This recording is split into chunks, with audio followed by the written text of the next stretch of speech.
Sup, you beautiful bastards? Hope you're having a fantastic Thursday. Welcome back to the Philip DeFranco Show, and let's just jump into it. And the first thing we're going to talk about today, the most requested story of the day today is, CNN got exposed again. Videos on videos on videos. Project Veritas put out their second video on CNN this week with undercover footage. And according to the title, it features Van Jones, a CNN contributor, saying Russia is a nothing burger. Here's the clip. Hey, man.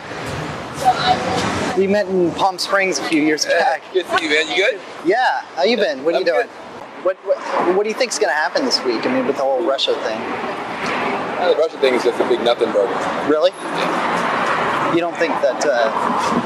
There's nothing there you can do. Boom! Got him! Many people started sharing this video saying, look, this is evidence that CNN is fake news. The secret footage that was released earlier in the week of that CNN health producer that was saying that they covered Trump-Russia because of ratings, saying it could be bullshit. And now you have CNN contributor Van Jones saying that Russia is a nothing burger. But here's the question I have once again because of the editing. Van Jones doesn't say Russia is a nothing burger, he says the Russia thing is a nothing burger. It looks like we don't know the exact thing, but based on some common sense things, it's probably one of three things. The first being that the story around the Trump-Russia collusion, Van Jones thinks it's a nothing burger. The second option is that Van Jones thinks that in general there is no Russia story. Maybe he thinks Russia didn't hack anything, maybe Russia didn't do anything. Or the third option, based off of the date we see in O'Keefe's video right at the beginning, Monday, June 26, 2017, as we see in that video, the quote Russia thing could have been a reference to Donald Trump's tweets about Russia and Obama. If you missed that, Donald Trump tweeted, "Just out, the Obama administration knew far in advance of November 8th about election meddling by Russia. Did nothing about it. Why? Since the Obama administration was told way before the 2016 election that the Russians were meddling, why no action? Focus on them, not T. Obama administration officials said they choked when it came to acting on Russian meddling of election. They didn't want to hurt Hillary?" That being one of the most recent Russia stories in the news around that date. But then let's work our way back. If the quote Russia thing was about Donald Trump's tweets at Obama, then what we're seeing here is manipulated footage to fit a narrative. Or in the part of the conversation we don't see, Van Jones assumes that he's talking about this, it still doesn't fit the narrative. So he closed the door on that one. Okay, well maybe the Russia thing was just about Russia in general, the Russian meddling. Well then that doesn't make sense, and that doesn't support the narrative being pushed here, because even in those tweets we talked about with Donald Trump, he is acknowledging the Russian meddling in all of those tweets. The president acknowledges that, so that closes the door on this. So it makes sense for us to look to the first option, that Van Jones is commenting on the Trump-Russia collusion. That seems to be what he's referencing when he says the Russia thing is a nothing burger, which still many find to be a big deal. This guy is constantly on CNN. Yeah, Van Jones saying that he doesn't think that the Trump-Russia connection is anything. That's not news. In fact, Van Jones in the past has said publicly, on camera,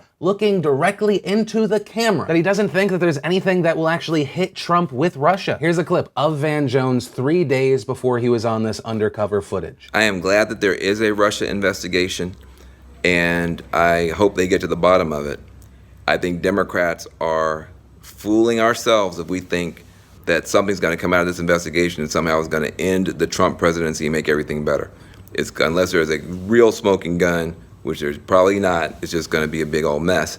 Meanwhile, we're not talking about jobs, not talking about poverty, not talking about solutions, not talking about the addiction crisis. Let's talk about our stuff. As far as the beginning of that video, I also agree. I'm happy that we're looking to Russia meddling with our system. I think the faster we get past the Trump-Russia stuff and we just focus on the Russia stuff, the better. And Van Jones does seem frustrated by Democrats as they're focusing so heavily on this, which is an important point, but then why several days later do we see undercover footage? The real shit, Van Jones caught saying something he has previously been recorded saying in a public forum that he himself put out. And that timing is important because it shows that Van Jones wasn't exposed. He may have thought something or said something different in the past, but he publicly stated where he stands now, and more specifically 3 days before he was secretly recorded. And guys, I understand the desire to, whenever you're able, to smack CNN and many other mainstream outlets in the face, but you have to make sure the hit is clean. I've said the same thing about when people overextend and try and hit Trump. Whether it be the CNNs of the world or Donald Trump, there are easy, clean ways to hit both parties. It does not serve your purpose to overextend when you're trying to attack someone. In fact, it hurts your potentially previously valid argument. If we are going to be skeptical of the CNNs and the mainstream outlets out there in the world, we also need to be skeptical of everything else. Be skeptical when you see a video like this. Be skeptical of the words coming out of my face. The moment you find yourself going, oh, well, that's the truth because it's something you also agree with, I think you need to look into it further. There is no such thing as an unbiased person. The best you can do is be aware of it and try to check it. And it's important to ask yourself the question, am I just against mainstream mainstream media, or am I also against the bullshit that normally comes with mainstream media? The towing party lines, the towing my team is better than your team, my team's always right, your team's always wrong, or do we not want to play shirts versus skins and we actually care about the truth? And I'm skeptical of everyone, including O'Keefe, who today put out a video from outside the home of Jeff Zucker's residence. Not only that, but he essentially doxed Jeff Zucker, giving out his address in the video. And then when Zucker leaves the residence and goes straight into his car, it's called fleeing the scene according to the text on the screen. I'm no fan of Zucker, but that seems like a bit much to me. And that's where I'm gonna end that one. Of course, I do want to pass the question on to you. What's your takeaway from this situation? I'd love to know your thoughts here in those comments down below. But from that, I want to share some stuff I love today, and Today in Awesome, brought to you by the DeFranco 2024 shirt. A shirt that says, hey, if we're all still alive in 7 years, I vote Philip DeFranco to be the king of Americana Mexico. Also, if you're wondering what Americana Mexico is, America, Canada, and Mexico join in 2021. Kind of like a Taco Bell, KFC, Pizza Hut drive-thru. So if you want, snag one of those while you can. And the first bit of awesome is we got a trailer for Jumanji, and hey, wait. Depending on who you are, this is awesome for one of two reasons. One, you've seen the trailer and you like where it's going, or two, you can just look in the comments and see angry people. As for me, I'm personally gonna watch the movie. I'm kind of excited for it. Will it be good as the Robin Williams movie? Probably not, but I kind of appreciate they're not just doing a remake, they're doing a twist. Then in awesome, if you want to buy a crap ton of stuff for a lot less money, Amazon has announced that the third annual Prime Day will be July 11. Hundreds of thousands of deals, new deals every 5 minutes, and at least 8% of them are interesting. Between this and the Steam Summer Sale, I have to keep convincing myself I don't need certain things. Example, every Steam Summer Sale, I see RPG Maker on sale and I'm like, hey, I could make a video game that would be fun with what time and what skill set? Well, it takes out the need for a skill set. What time though? I could quit my job and abandon my family, or just not buy it. An equally hard option. Then in holy hell, they put this on YouTube, awesome. Neil Blomkamp, the director of District 9, put out an amazing short today. It's on the Oat Studios YouTube page. It's called Firebase. And when I say short, it is a 25-minute short. This is awesome. More of this, please. And if you want to see the full versions of everything I just shared, the secret link of the day, anything at all, links as always are in the description down below. And then let's talk about the most serious story of the day, Canuck the Canadian Crow. And I'm not laughing because I'm joking, I'm laughing because this is a real story. Canuck is considered Vancouver's most notorious bird. And the reason for that, according to experts, is this bitch scary. He was recently in the news because he attacked a postal worker. According to reports, he encountered the mail carrier one day and proceeded to bite him a few times, causing broken skin and bleeding. In fact, Canuck was such a danger to the area, Canada Post stopped delivering mail there. Canada Post explaining, we are safeguarding our employees by not delivering to areas where the crow has been known to attack until such time as the hazard no longer exists. And so from this, there were around 12 people just not getting mail delivered to their house for a while. Now, eventually mail delivery did return, but there are also other instances. And my favorite was back in May of 2016, he almost ruined a crime scene. He reportedly picked up a knife from a crime scene and started to fly away. Now, luckily, the police gave a short chase, and eventually Canuck did drop the knife. Also, apparently, this crow may be the worst of the crows, but the crows in general have been a problem in Canada. Specifically, crow nesting season. Between May and July, they reportedly get a little extra aggressive. They start attacking people. In fact, crow attacks have become such a big problem, they created Crow Tracks. It is a crow attack tracker that shows you where people say they were attacked by crows. The main point of this story is there's none. This is such a random, weird problem. And then let's talk about Christine Braswell and the debate around her. The way the story goes is Christine was exiting a North Carolina Walmart when she saw a man rummaging through her purse in her car. She confronted him, he ran away, and then actually, I feel like it's best if she says it to you. Me being 5 months pregnant, I chased a little ways and then come back, jumped in the car, throwed it in gear, and come across the curb and ran him over. At the very least, we know that last part to be true because there is video. Get out of the way!